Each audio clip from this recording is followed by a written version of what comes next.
the Moscone North. And if you want to swing by, you want to tweet us, go ahead. I'm at Furrier, or go to siliconangle.com and check out the top stories. Go to wikibon.org for all the latest research in tech, cloud, mobile, and social, IO-centric infrastructure, and data infrastructure. We are excited for this day because we have Pat Gelsinger coming up, the CEO of VMware, and that's going to be his first CUBE appearance as the CEO of VMware. We're excited by that. Dave Vellante, so Dave, what are you expecting today, and what's on your mind? Well, the big news today, of course, is Steve Herod's up on stage talking about new end user computing views that VMware is bringing to the market. And of course, John, this is the day that all the platinum sponsors get to up on stage and do their 4-minute demos. Steve is basically shuttling them on, shuttling them off. Earn their money for their sponsorships. Yeah, it's kind of like rapid fire, but they're showing their best of, right? So Chad Sakich was up there from EMC. We have Dave Hitz up there right now. But so John, we are really focused on peeling the onion here on this notion of the software-defined data center. What does that really mean? What does it mean for the different layers? What does it mean for converged infrastructure? At Wikibon and SiliconANGLE, we've been talking about this notion of data infrastructure. It goes beyond converged infrastructure and really talks to how to bring big data analytical apps and transactional applications together where the big data is feeding the transactional applications in near real time. And we're talking, John, about a new IO-centric vision where flash is at the heart of new modes of business productivity, going beyond just cutting cost and doing more with less and efficiency and really driving business value. So Dave, I want to ask you a couple questions and observations, Gussie. What's great about VMworld, we get to sit down and talk to all the people here on theCUBE and learn. Also, we also go out to some of the events and hear a little bit about what's happening. What is your take on the impact of Nicira, because that's the software-defined data center. Specifically, let's go back 2 years, VMworld 2010. Really the SpringSource acquisition really defined VMware's mission, and that was to go forward into the marketplace with this developer-centric community. What do you think about that? Well, first of all, VMware paid north of $1 billion for Nicira, so that was not an inconsequential acquisition for a company that started in 2007.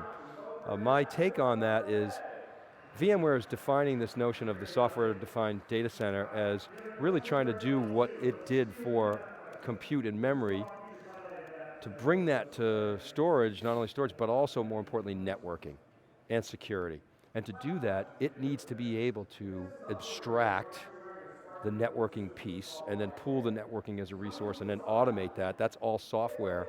So that is a big move by VMware. And I think that, John, we've predicted this on theCUBE. We talked about VMware really taking Microsoft's playbook from the platform, middleware, all the way through to applications.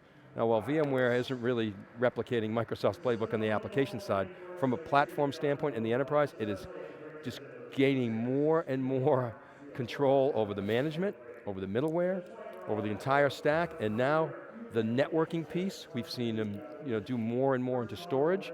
The management swap between Gelsinger and Moritz, to me, signals a deeper integration of storage, and I think that it's very clear that to become the cloud operating system, VMware is going to grab as much value as it possibly can, and that has implications for the ecosystem.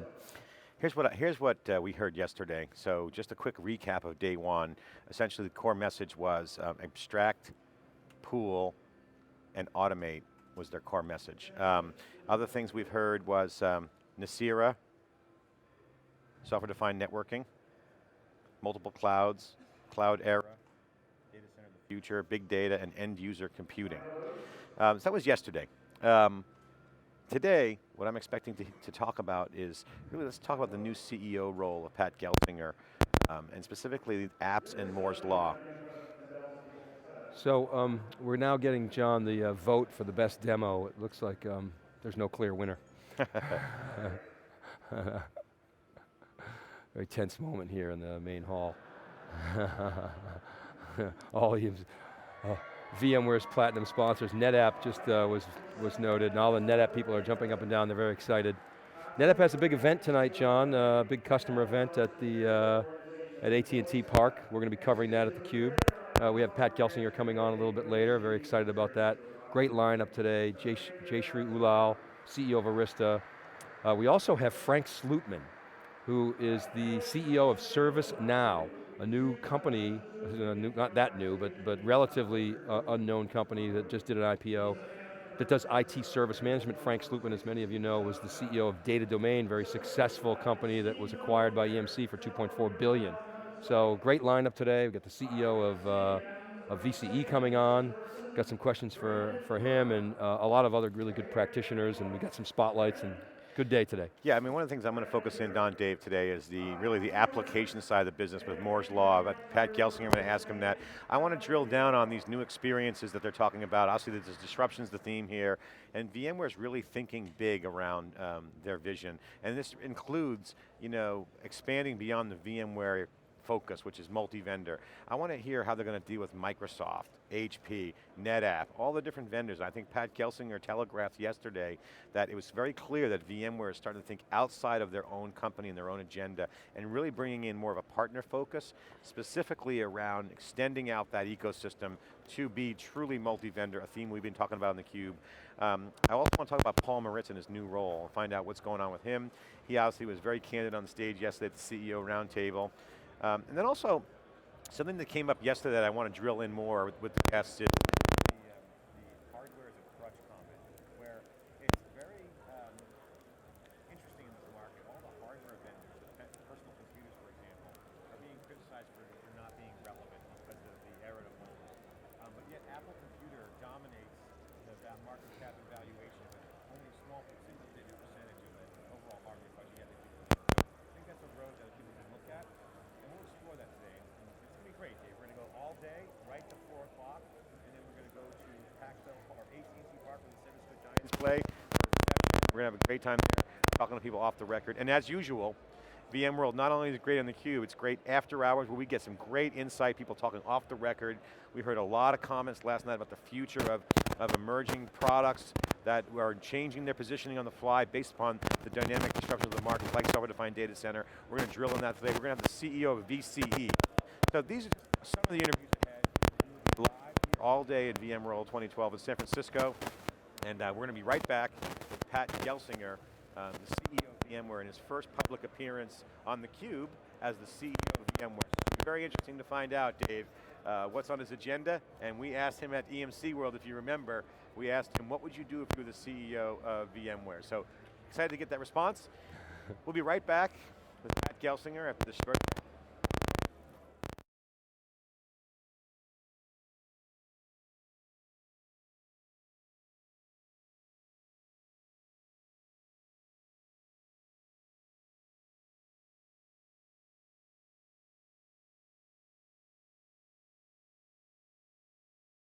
Unless they're doing a split screen. Baby. Rock and roll.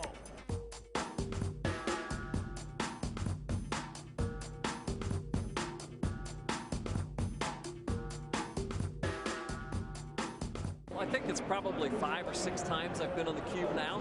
Right, and, at first, the guys are just fun to work with. Pat, welcome back. Hey, always a pleasure to be in theCUBE. Hey, I'm about to go on theCUBE. You never know what's going to happen.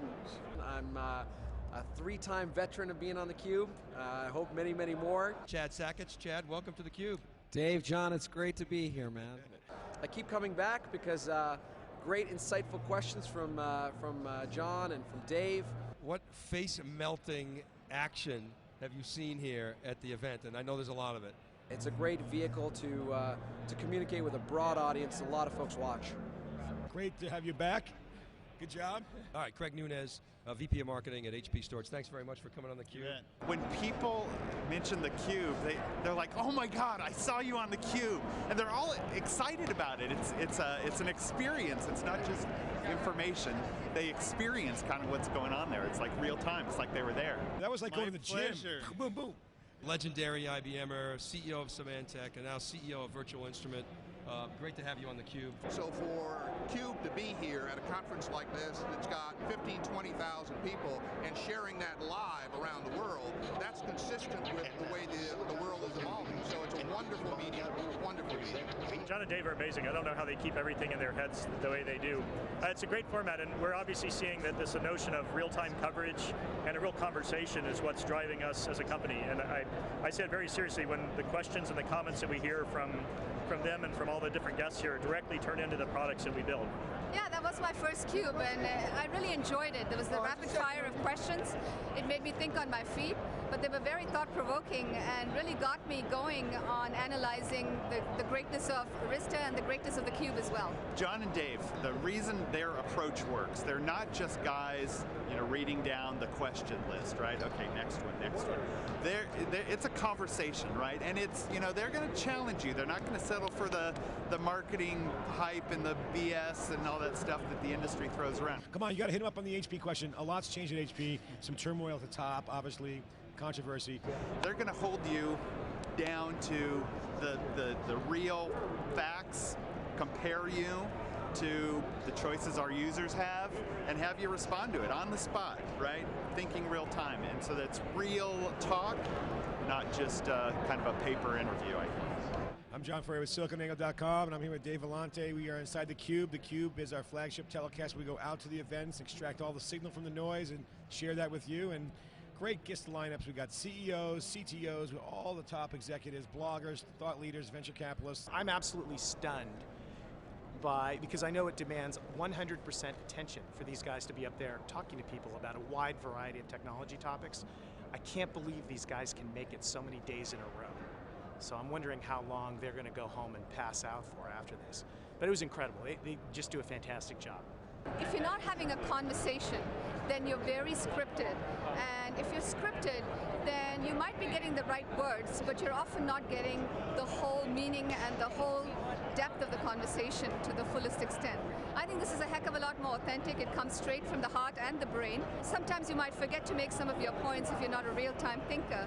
But I think both from a participation and from a consuming point of view, it's much more real.